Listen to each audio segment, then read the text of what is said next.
హైదరాబాద్ లో కన్సల్టేషన్ మరియు 3,500 రూపాయల colour Doppler test Avis hospitals లో ఉచితంగా పొందండి. ప్రస్తుతం మనం ఉన్నాం పుప్పాలగూడలో ఉన్నటువంటి అనంత పద్మనాభ స్వామి గుట్టలో ఉన్న స్వయంభూ అనంత పద్మనాభ స్వామి టెంపుల్ దగ్గర.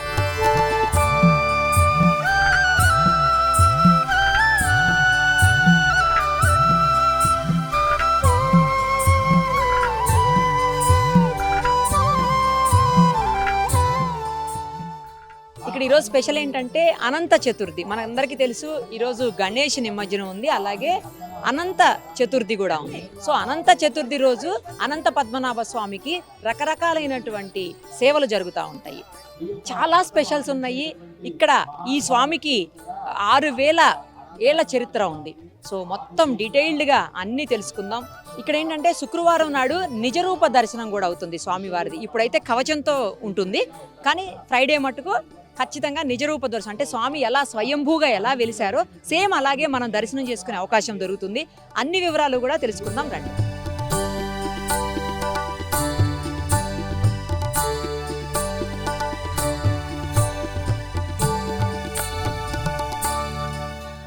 ఏంటండి స్పెషల్? ఈ రోజు అనంత పద్మనాభ స్వామి అండి. అనంత చతుర్దశి వ్రతం చేస్తారనమాట. అంటే స్వామివారు పుట్టినటువంటి నక్షత్రం అనమాట.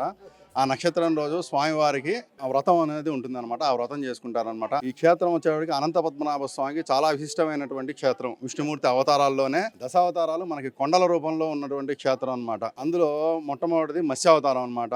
మనకి స్వామి ఎదురుగుండా చూస్తే మనకి మత్స్యావతార రూపంలో కనిపిస్తారనమాట. నెక్స్ట్ వచ్చేటప్పటికి విష్ణుమూర్తి అవతారంలో రెండో అవతారం కూర్మ అవతారం. కూర్మ అంటే తాబేలు. అది పాల సముద్రాన్ని చిలకడం కోసం అని చెప్పని ఎత్తింది. మనకి కరెక్ట్ గా ఈ కొండకి వెనక పక్కకి వెళ్తే కనుక మనకి ఆ కూర్మ అవతారం కనబడుతుంది. నెక్స్ట్ విష్ణుమూర్తి అవతారంలో 4వ అవతారం నరసింహ అవతారం అనమాట. నరసింహ అవతారంలో ప్రహ్లాదుని కాపాడటం కోసం అని చెప్పని స్తంభం నుంచి మనకి ఆవిర్భవించడం జరిగింది. ఎదురుగుండా చూడండి మనకి స్తంభం చీలిపోయినట్టుగా ఉంటుంది. పైన మధ్యలో ఒక శిల ఉంటుంది అనమాట. ఆ శిలని సైడ్ నుంచి కనుక చూస్తే కనుక మనకి సింహం ఆకారంలో కనబడుతుంది. ఎదురుగుండా చూస్తే మనకి అదేదో రాయి అనుకుంటాం మనం. సైడ్ నుంచి చూస్తే సింహం ఆకారం కనబడుతుంది. నెక్స్ట్ వచ్చేటికి విష్ణుమూర్తి అవతారంలో 3వ అవతారం వరాహ అవతారం. వరాహం అంటే పంది. అది భూమిని కాపాడటం కోసం అని చెప్పని ఎత్తింది. కొండ కింద నుంచి మనం పైకి వస్తుంటే అనంత పద్మనాభ స్వామి టెంపుల్కి దారి అని చెప్పి మనకి ఆర్చ్ ఒకటి కనబడుతుంది. మనకి ఆ ఆర్చ్ దాడి కొంచెం ముందుకు వచ్చిన లెఫ్ట్ సైడ్ టర్నింగ్ తిరిగి పైకి ఎక్కుతాం మనం. ఆ పైకి ఎక్కిన తర్వాత మట్టి రోడ్డు సిమెంట్ రోడ్డు కలిసే చోట మనకి వరాహ అవతారం కనబడుతుంది. నెక్స్ట్ ఈ అనంత పద్మనాభ స్వామి స్వయంభూ స్వామిలోనే దశావతారాలు ఉన్నాయన్నమాట. ప్రతి శుక్రవారం పూట స్వామివారికి నిజరూప దర్శనం ఉంటుందన్నమాట. ఆ రోజు పొద్దున పూట 7 to 8 మధ్యలో అభిషేకం ఉంటుందన్నమాట. అనంత చతుర్దశి రోజు అనంత చతుర్దశి వ్రతం జరుగుతుంది. అది మనం ఇప్పుడే చెప్పుకున్నాము. నెక్స్ట్ వచ్చేటికి ప్రతి పౌర్ణమికి స్వామివారికి సుదర్శన హోమం ఉంటుంది. ఆ రోజు సాయంత్రం పూట స్వామివారికి దీపోత్సవం ఉంటుంది, అభిషేకం ఉంటుందన్నమాట. విష్ణుమూర్తి అవతారాల్లోనే ఈ అనంత పద్మనాభ స్వామి అవతారం 2వ అవతారం. లోక కళ్యాణార్థం స్వామి అనేక అవతారాలు ఎత్తారు. వాటిల్లో ప్రధానమైనటువంటివి దశావతారాలు. అవి మానవుని యొక్క మనుగడకి జ్ఞానాన్ని అందించినటువంటివి ఆ దశావతారాలు అనమాట. అనంతకోటి ఒత్తులు. అనంత పద్మనాభ స్వామికి అనంతకోటి ఒత్తులు కూడా వెలిగిస్తారనమాట. అది విశేషంగా ఎందుకు వెలిగిస్తారు అంటే భూమి మీదకి అర్చనామూర్తిలో స్వామివారు వచ్చినటువంటి మొట్టమొదటి అవతారం పద్మనాభుడు.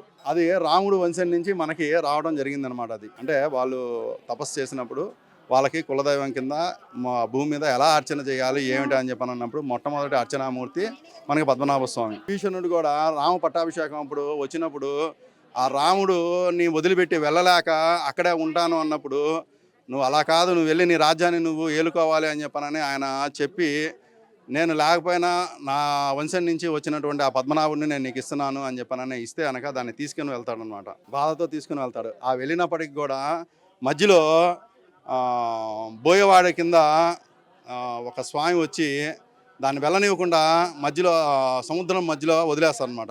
అంటే సముద్రాన్ని దగ్గరలో సంధ్యా సమయం టైంలో చేసుకోవాలని చెప్పని వెళ్తే కనుక ఆ బోయవాడికి ఇస్తారనమాట. అది ఇచ్చినప్పుడు దాన్ని తీసుకొచ్చి 3 సార్లు నేను పిలుస్తాను, రాకపోతేనే దాన్ని ఇక్కడ పెట్టేస్తాను అని చెప్పని అంటారు ఆయన కూడా. అది అక్కడ పెట్టేస్తాను అనమాట. అది ఎంత తీసినా కూడా రాదనమాట. బాధతో ఎలా చేయాలి ఏంటని చెప్పని అడిగినప్పుడు అక్కడే గుడి కట్టి దానికి పూజాది కార్యక్రమాలు నిర్వహించు అని చెప్పన్న తర్వాత ఇంకా మన కేరళలో అనంత పద్మనాభ స్వామిది మనకి మొట్టమొదటి అర్చనామూర్తి అనమాట. ఇది భూమి మీద ఇది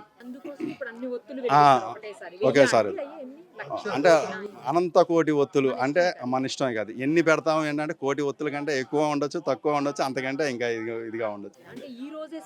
ఈ రోజే స్పెషల్ అనమాట. అంటే మనకి వినాయక చవితి వెళ్ళినటువంటి 9వ రోజు లేదా ఒక్కసారి 9వ రోజు వస్తుంది, ఒక్కసారి 12వ రోజు వస్తుంది అనమాట. అది కొంచెం అటు ఇటుగా తిథులను బట్టి అవి మారుతూ ఉంటాయి అనమాట. అనంత చతుర్దశి వ్రతం కానీ ఈ ఒత్తులు ఇది కానీ మారుతూ ఉంటాయి అన్నమాట. అది ఈ సంవత్సరం ఇంకేమైనా స్పెషల్స్ ఉన్నాయా స్వామివారివి? ఈ స్వామివారి స్పెషల్స్ అంటే ధనుర్మాసం అండి. నెక్స్ట్ ఇది రీసెంట్గా స్వామివారి గిరి ప్రదక్షిణం అయిపోయిందనమాట. మన ఉత్తరాయణంలో కార్యక్రమం ఏదో ఒకటి చేయాలనేటువంటి ఉద్దేశంతో స్వామివారికి ఉత్తరాయణంలో మొట్టమొదటిసారిగా గిరి ప్రదక్షిణం చేయడం జరిగిందనమాట.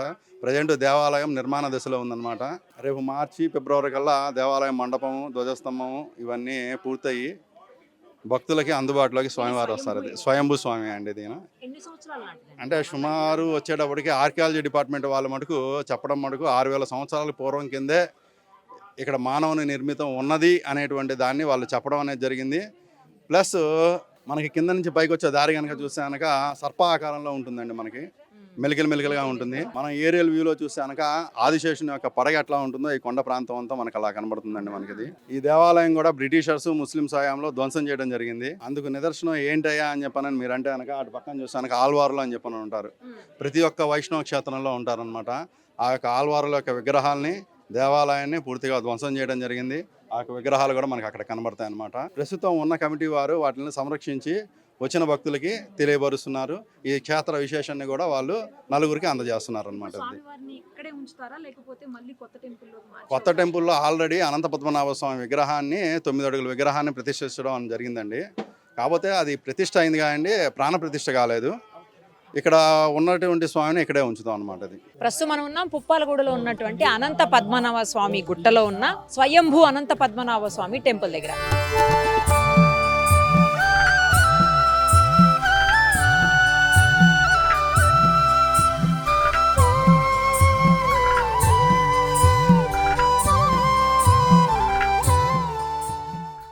ఇక్కడ ఈరోజు స్పెషల్ ఏంటంటే అనంత చతుర్థి. మనందరికీ తెలుసు ఈరోజు గణేష్ నిమజ్జనం ఉంది, అలాగే అనంత చతుర్థి కూడా ఉంది. సో అనంత చతుర్థి రోజు అనంత పద్మనాభ స్వామికి రకరకాలైనటువంటి సేవలు జరుగుతూ ఉంటాయి. చాలా స్పెషల్స్ ఉన్నాయి.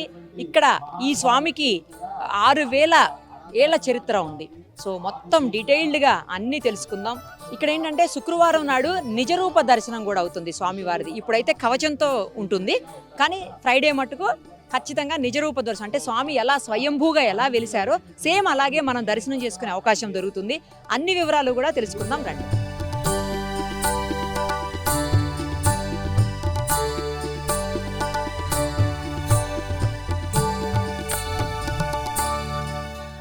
ఏంటండి స్పెషల్? ఈ రోజు అనంత పద్మనాభ స్వామి అండి. అనంత చతుర్దశి వ్రతం చేస్తారనమాట. అంటే స్వామివారు పుట్టినటువంటి నక్షత్రం అనమాట. ఆ నక్షత్రం రోజు స్వామివారికి ఆ వ్రతం అనేది ఉంటుందన్నమాట. ఆ వ్రతం చేసుకుంటారనమాట. ఈ క్షేత్రం వచ్చేవాడికి అనంత పద్మనాభ